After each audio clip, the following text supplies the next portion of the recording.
In this video, I'm going to teach you how to loop a presentation in Canva. So the first thing that you need to do is log into your Canva account. And when you do, you will either land on the home dashboard or the templates dashboard.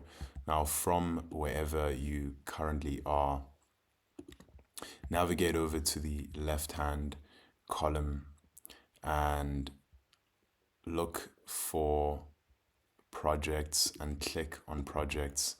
Once you do this, Canva will present you with all of the projects that you are currently working on. And what you want to do is find the presentation that you'd like to loop and click on it. And when you do this, Canva will open the presentation in a new window inside of the Canva design editor. Now, within the presentation design editor, look to the top right corner of your screen and click on the drop down arrow denoting all present modes. And from that list of options, you want to select autoplay. So now your presentation will continue to loop.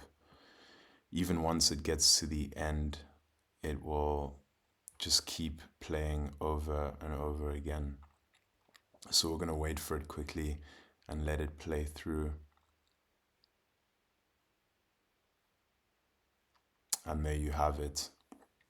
It's going to continue looping like this. So that's how to loop presentations in Canva. If you found this video helpful, please hit the like button. And if there's anything that you think I may have missed or anything you don't understand or any issues at all that you've had during the tutorial, please feel free to drop them in the comments section of the video below and I will respond to them as soon as I can. Thank you for watching the video.